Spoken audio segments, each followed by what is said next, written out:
Hello and welcome to the debate. I'm Farooq Patafi. Once again, I'm going to be the host of this show today. Today, we are going to talk about two major stories. One is regarding Pakistan's economics. We keep on updating you on new developments since Pakistan has gone back to the IMF for EFF. Since then, a lot of developments have taken place. First tranche actually has been released. And now we hear that there is an unscheduled visit of the IMF's delegation that is going to arrive on 11th, actually perhaps today. But apart from that, of course, they keep on saying that there is a financing gap that one has to actually look into and find a way to balance the books. Now, how much is the financing gap? In the past, we saw reports that it might be worth $5 billion. But after that, we have seen multiple reports. In one report, we saw that it might be to the tune of $7 billion. In another, there was this statement, at least Profit PK reported that the financing gap might be to the tune of $2.5 billion. So what exactly is the government of Pakistan going to do about it? That is a big question. What exactly to expect from IMF, especially given that there has been a visible change in atmospherics, and we see Donald Trump has actually is going to take over in January, and of course everybody knows that how much these institutions are influenced by American government. So what exactly is going to happen? That is a big question. On the other side, Prime Minister of Pakistan reached Saudi Arabia, where he has actually participated in the Arab conference as well, Arab summit. Apart from that, he also met with the investment minister of Saudi Arabia, and there the most important thing is regarding the fruition of various commitments regarding investment. Of course, when you talk about financing gap, that might also be linked to this. We are going to actually zero in on this issue. The other story that we are going to talk about is about COP29 that is about to kick off. COP29 is about to kick off in Baku, Azerbaijan. So what exactly to expect? Pakistan is a country that is badly affected by climate change. You saw what happened in 2022. And now, even now, of course, when you talk about Lahore, and I'm sure that they will be able to show you the pictures of what is going on, there is huge smog that is enveloping Lahore and many parts of Punjab. Even commuting is becoming difficult in this region, and of course health impact is also there. So we are going to talk about both these issues in order to help us understand these issues. In the studio, as always, we have your Raja Faisal. Thank you very much, Raja Sahab, for being part of the program. And we also are honored to host Dr. Ali Salman, Executive Director, Prime, who's sitting right next to me. Thank you very much, Dr. Sahab, for being part of the program. On Skype, we are joined by Dr. Nasir Iqbal, who is a senior economist. Thank you very much, sir, for being part of the program. Later on, we will be joined by another guest. The moment he joins, I'm going to introduce him. But let me start with you, Ali Salman Saab. To what do we owe this unscheduled, honor of IMF visit?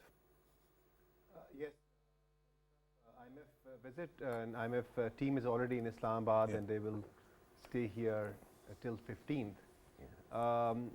As soon as Pakistan entered into IMF program, there were news like Punjab government spending on electricity subsidies.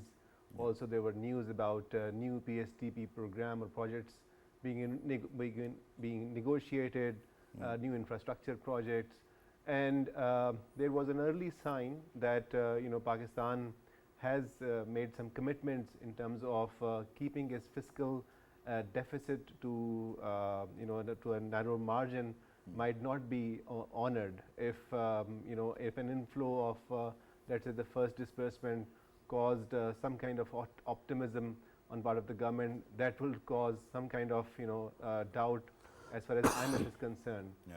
And there was also this major concern that two of the conditions was like that provinces will sign kind of fiscal pact, where the resources which are under the arrangement of NFC would actually be administered under a new arrangement which is called fiscal pact. Now it has been signed already, Yeah.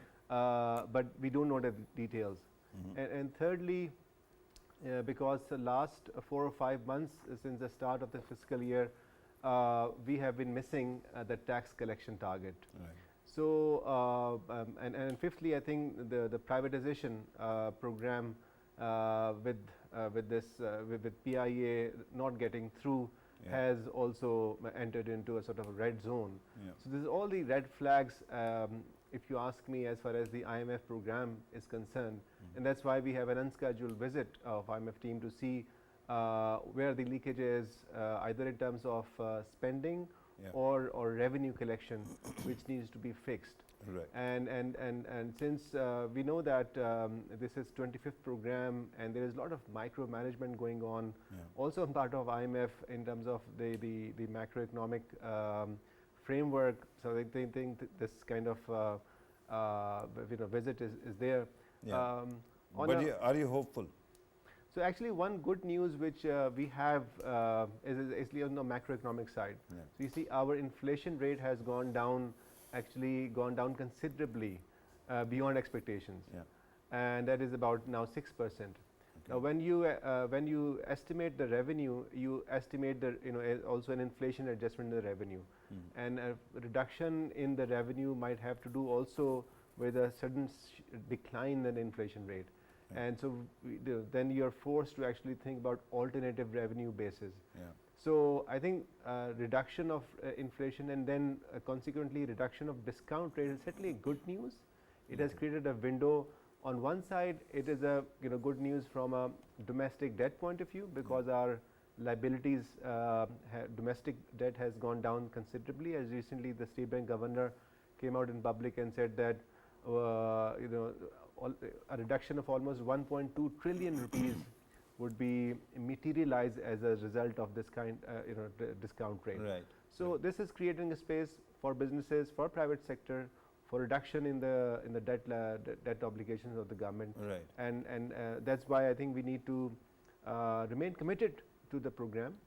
Absolutely. And see what can be done. And there is a concern. I'm glad that you actually spoke about policy rate and how that might have actually created opportunity for the private sector, especially when it comes to borrowing.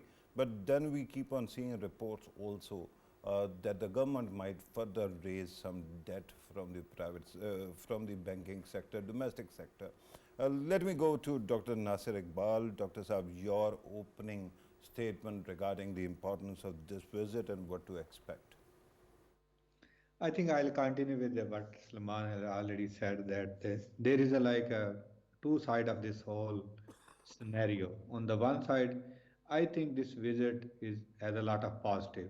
The positive mean, that especially the provincial government is showing some sort of laziness in terms of meeting the target, especially from one of the largest province in Pakistan. So they have a deficit. So the province is committed to have a surplus, but they have the deficit. So that's why they are in the town early than the expected time. So just to make sure that the government would be on the track. So I think it is a positive in terms of looking ahead, and also there is a leverage from this substantial decline in the discount rate, as Ali also mentioned that there is some positive indication in terms of saving from the interest payment. So that can be helpful to actually boost the economic activity. The real question is how we can meet the target of tax revenue. That's the key question. As Ali also mentioned that if the substantial decline in inflation, we celebrate it's a good, yes, it is a good, but what was estimated at the very upfront of this fiscal year, so we were hoping like it would be around 15 to 16%, then the tax target was adjusted accordingly. Now they have to revisit, and you might heard that the few days back, finance minister also mentioned there is no alternative to we have to increase the burden of tax on the existing taxpayer. So there is a mixed signal from these sectors. But to me, as a way forward, I think the IMF is a visit is a very crucial in terms of creating the future pathways, especially from the tax part. So we have to be more vigilant on meeting the tax target because this significant decline in inflation would have a lot of implication. The second part, there is a recession in the economy. So you know that despite all these positive signals, like there is a stability in the exchange rate, there is some kind of stability in the oil prices, there is a significant decline in inflation. Despite all this, there is a stagnation in the economy because you know this is a consumption economy, and the people those are struggling through the real purchasing power parity of the last 2 years. They don't have enough capacity to rebound their economic activities, their consumption activities. So the real issue, how to revive the economy, how to accelerate the economy. Today we have a seminar at PIDE where the one of the key issues that was discussed is the heavy taxation, the real sector. So you know that the real sector is the backbone of the entire informal economy. It's linked with the steel sector. It's linked with all kind of the other sectors. So if there is a heavy taxation on this real estate sector, it would hamper the entire informal sector. So that these are the key challenges. How we can channelize the investment in this sector? Is there any way out that we can provide confidence to investors, especially those making investment in the real sector, so they start making investment? How we can give them a confidence that this is now the market, it's not like operated by the government, it's operated by the private sector, it's operated by the investors, so they can make investments. So these kind of indication need lot of like thinking at the FBR level. We discussed early in the morning with Absolutely, Dr. Saab. Salman. Dr. Saab, the concern is that those who are privileged in the society, they will never let go of their privilege. And that is why whichever sector you are going to try to actually tax further or bring into tax discipline, they are going to push back.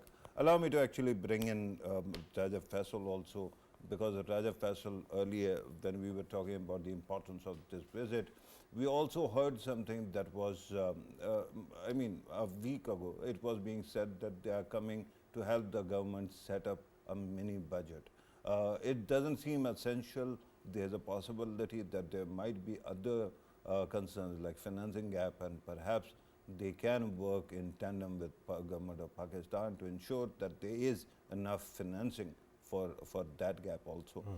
But the question right now is A, how important this is, B, whether there is going to be a mini budget, C, these people who raise a hue and cry every time they are to be brought into tax net, how to deal with them. Yeah, that's a very important question. And Farooq, obviously, if we look at you know, this particular visit, which is actually going to take place, and of course till 15th they will be here, and there will be lots of talks. And last week when we talked about the very topic, we actually highlighted that the kind of you know, there were sort of you know, reservations over the way government wanted to subsidize few things related to obviously when we talk about the energy crisis Pakistan has been facing, and then the energy bills which people were you know, receiving.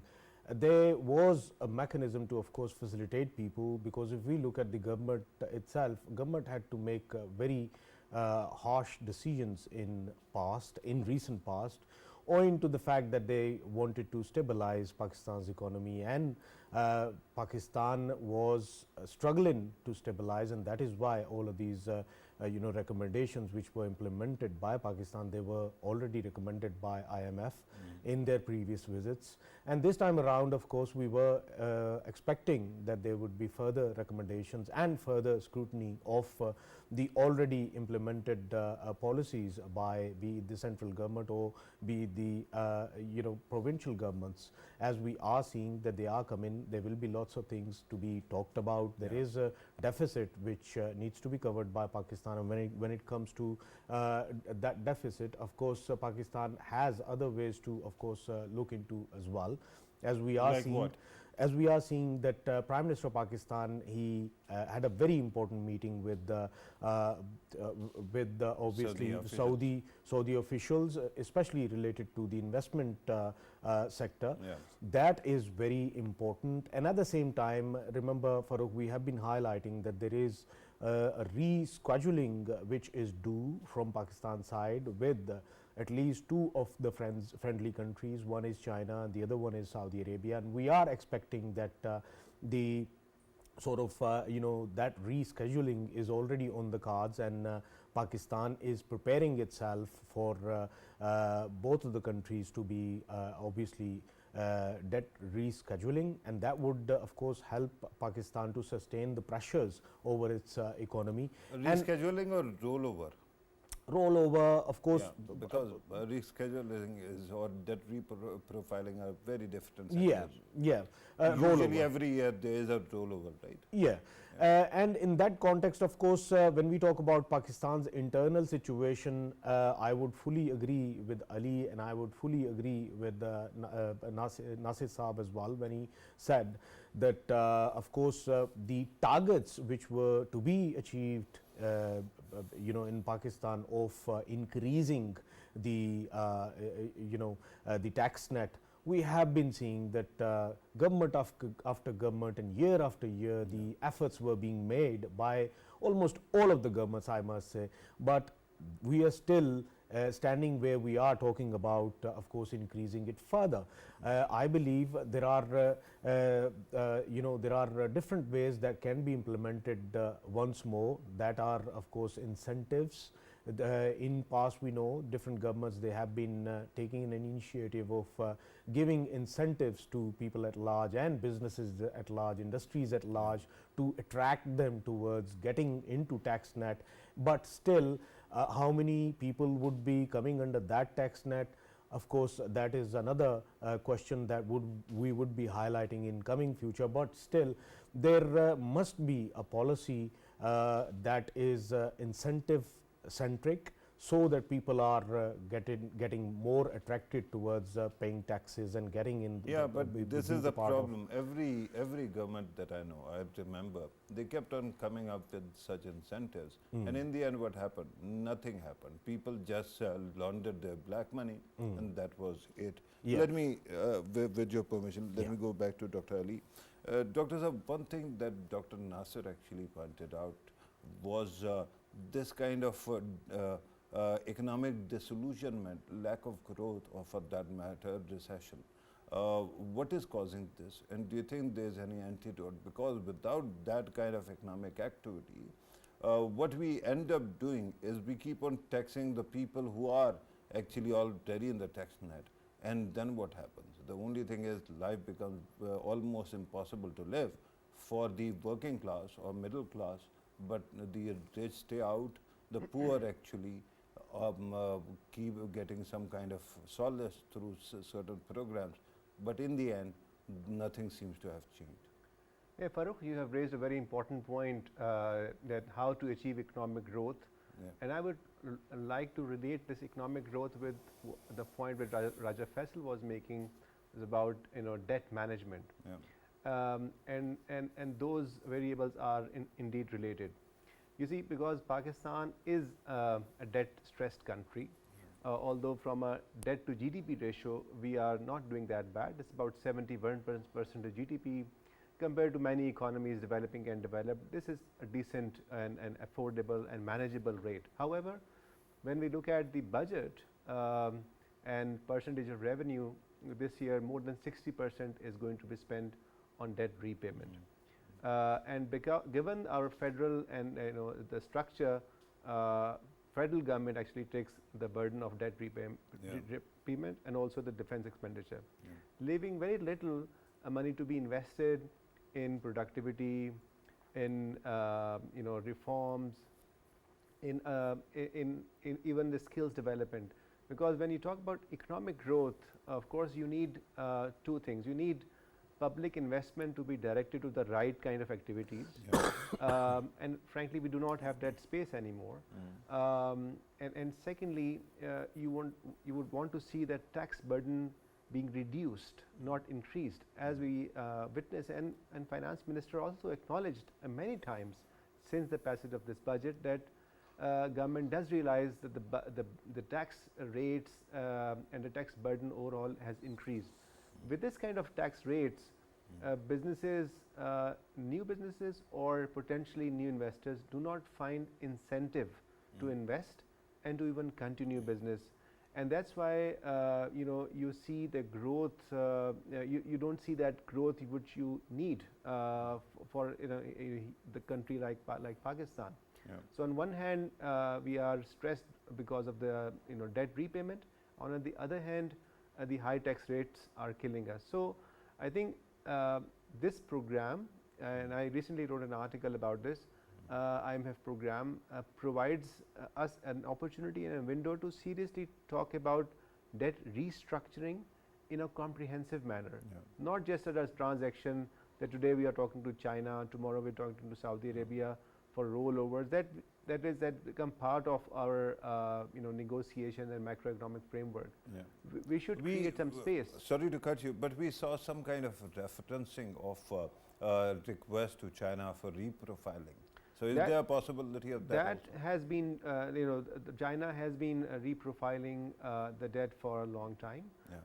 So it may, most likely it will do it this time also, although the increasing concern from China, especially on the security front, is a cause of concern, and we should definitely give it a high priority. Otherwise, the major source of investment is also sort of restraining its further investment in Pakistan. As we know that CPEC Part 2 has been outlined, but we are yet to see any significant investment from China on that side. So that's why we are looking at alternative sources. You see, Prime Minister was in Qatar, was in Saudi earlier, again he is in Saudi, and then there have been news about different kind of MOUs being signed, $2 billion, it has been reported from Qatar and other sources.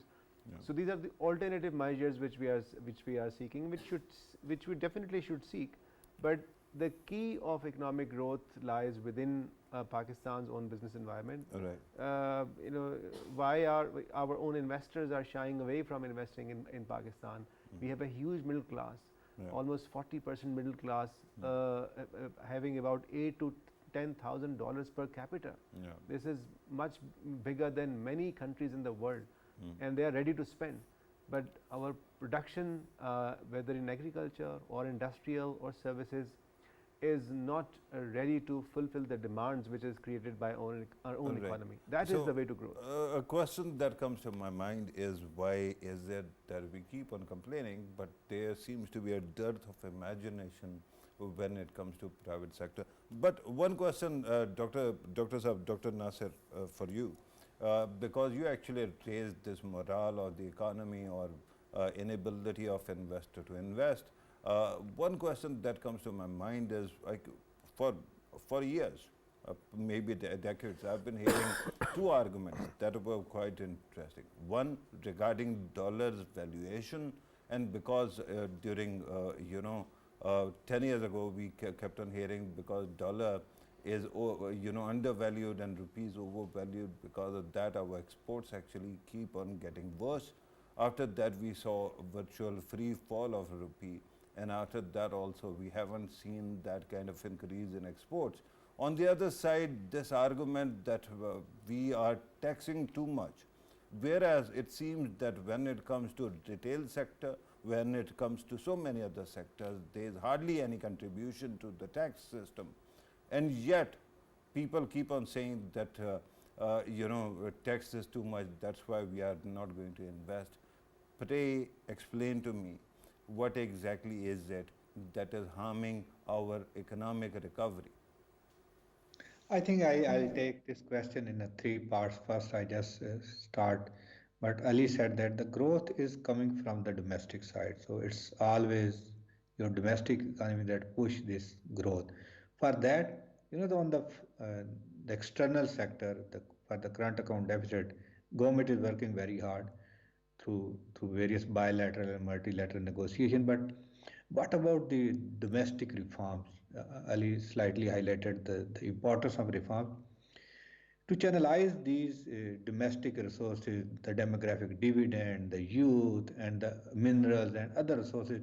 We need to enhance exponentially the pace of our reforms. That would be the key. We should allow the market development. We should allow private sector to make investment. The only incentive they are looking for is the ease of doing business. They are looking for nothing more than that. They are looking only for some sort of a consistent policies, consistent reform, removal of this NOC and approval culture. So these kind of incentive they are looking for. The last part of this growth is linked with the export surplus. Over the last 3 to 4 decades, hardly any sectors creating an export surplus. We are giving subsidy to textile sector, automobile sector, fertilizer sector, so many sectors, but they are not creating export surplus. We have to fix our incentive to those sectors, those create export surplus. So these are linked with the growth. Now coming to the what happened when we kept this exchange rate fixed in a like a, more than a decade, that definitely like distorted our external sector. We were dragged in the low reserve, something like that. But when we opened this, it up to the market exchange rate. Hardly it's roughly a market exchange rate, but on the other side of the economy, to to grow, we have to create an economy where there is export surplus, and we were missing that component Yeah. in the economy. We allow this exchange rate fluctuation, but we didn't work on the export surplus until unless Absolutely, we Dr. Saab. I'm revisit. told that, sorry to cut you, Dr. Saab, I'm told that we have to take a break. Dr. Saab, thank you very much for your time also. Viewers, when we come back from the break, we are going to talk about COP 2029. Take a break.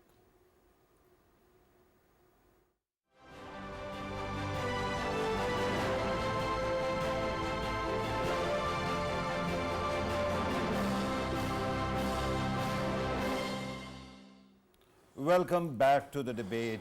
What a great segue, because as we were speaking, we were talking about Prime Minister's visit to Saudi Arabia, and in the break, the Prime Minister of Pakistan has left for Baku, where COP 29 is going to take place. Although it is climate summit, but it is known for a rather bureaucratic name, Conference of Parties 29.